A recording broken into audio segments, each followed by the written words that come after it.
কুষ্টিয়ার শিলাইদহ কুঠিবাড়ি ও গড়াই নদীর তীর রক্ষা বাঁধের কাজ শেষ না হতেই ধসে যায় কালুয়া অংশের প্রায় 200 মিটার অংশ।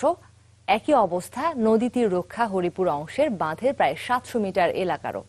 আসছে বর্ষার আগে বাঁধ সংস্কার করা না হলে দুর্ভোগে পড়ার আশঙ্কা এলাকাবাসীর।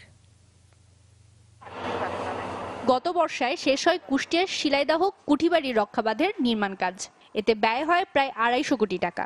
তবে কাজ শেষ হওয়ার পরপরই বাঁধের কালো অংশের প্রায় 200 মিটার অংশ পানির স্রোতে ভেসে যায়।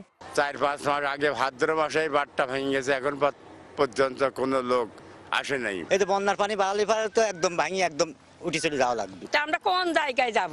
সরকারকে আমাদের জায়গা দিবি যে সেখানে দেয়া বসবো। একই অবস্থা গড়াই নদীর তীর রক্ষা বাঁধের হরিপুর অংশের প্রায় 700 মিটারের।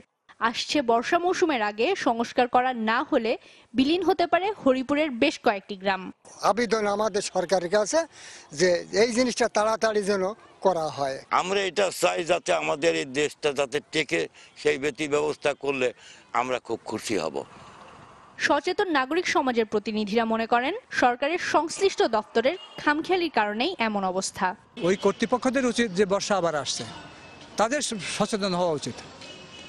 তাদেরকে আমি অনুরোধ করব তারা যেন একটু ভালোভাবে দৃষ্টিভঙ্গি প্রসারিত করে তাদের। পানি উন্নয়ন বোর্ড বলছে বাঁধ দুটি সংস্কারে দ্রুতই উদ্যোগ নেওয়া হবে।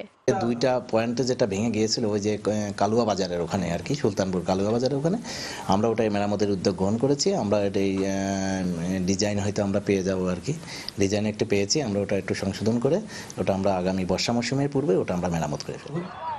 দ্রুত সংস্কার করা না হলে শত কোটি টাকা ব্যয়ে নবনির্মিত শেখ রাসেল সেতু ক্ষতিগ্রস্ত হতে পারে বলে মনে করেন সংশ্লিষ্টরা। Desk report, channel 24।